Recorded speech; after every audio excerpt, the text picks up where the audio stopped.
মান্না প্রতিদিন রাত্রে এসে আমাকে ভাই বলতো। 500 বাত আমাকে দিয়ে যেত আমার রুমে এসে। শুটিংয়ের শেষে সব শেষে আমাকে বলতো, ভাই আপনি আপনার মতো খেয়ে নিন, ওই ইউনিটে খাওয়ার ইচ্ছায় থাকবেন না। ডিপজল সাহেব তো ঢাকার স্থানীয়, তার আধিপত্যটা বেশি। আর মান্না তো টাঙ্গাইলের থেকে। এখানে যদি মান্না ছবিতে অভিনয় না করতো, মানে নায়ক না হতো, তাহলে তার তো কোনো এরকম আধিপত্য থাকতো না।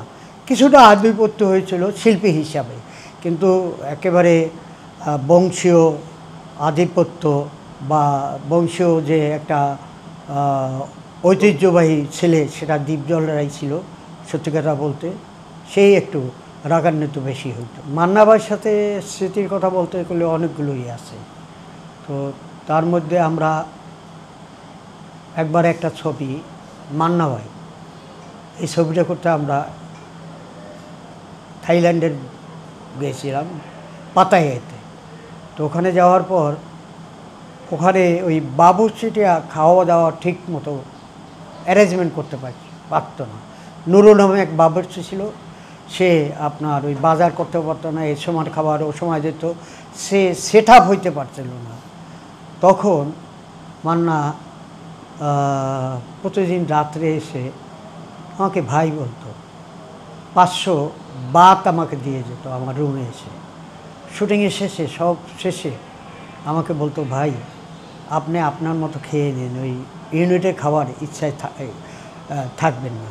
এই যে একটা সম্পর্ক, এই যে ভালোবাসা, এই যে শ্রদ্ধাবোধ, এই মমত্ববোধ, এটা তো ভোলার নয়, ভোলা যাবে না। মানুষ পরিবর্তনশীল, এক একটা সময় এক এক রকম থাকে মানুষ। তার যখন সেই বয়সটা ছিল, সেই বয়সের ডিপজল এখন নেই। এখন ডিপজল একজন মাটির মানুষ, একজন শিশুর মতো আচরণ করে। সেই সময়টা নাই। মানুষের যেমন পৃথিবীর রূপ বদলায়, মানুষের প্রত্যেকটা মানুষেরও ক্ষণে ক্ষণে রূপ বদলায়। আর বয়স একটা ব্যাপার। বয়স তো এখন আমারও ভারী হয়েছে, ডিপজল সাহেবেরও ভারী হয়েছে। যারা আপনারা যেরকম এখন সৌর্যবীর্যের অধিকারী যুবক, তাদের যে কথাবার্তা, তাদের অ্যাটিটিউড, আর এই যে যারা পৌরত্বের কাছে আসছে, তারা কিন্তু একটু আলাদা হয়ে যায়, তারা একটু নমনীয় হয়ে যায়, বুঝ ব্যবস্থা ভালো হয়ে যায়। না, আমার সাথে এই মান্নার শেষের দিকে স্মৃতিচারণ তেমন একটা নাই।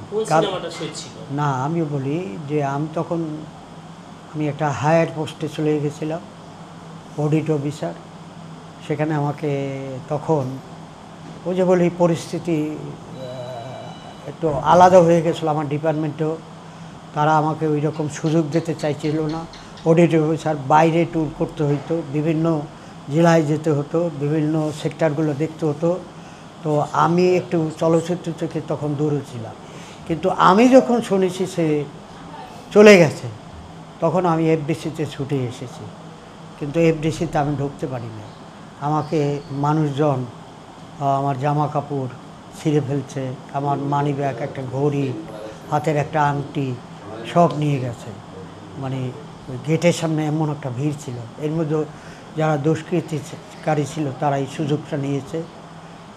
এই তো। আর তার সাথে আমি তখন সিনেমা থেকে একটু দূরে ছিলাম।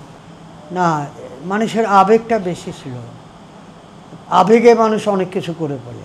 আর এই ক্রাউড, জনতার ভিড়, এত ভিড় তো আমি দেখি নাই, কোনো সময় দেখি নাই। এর মধ্যে কিছু দুষ্কৃতিকারীও ছিল, যারা এইটারে আমারে পেয়ে ফলস পজিশনে ফল পজিশন ফালাবার জন্য তারা চেষ্টা করেছে। এই কারণেই হয়েছে, ওইটার সাথে ওই মৃত্যুর কোনো ব্যাপার ছিল।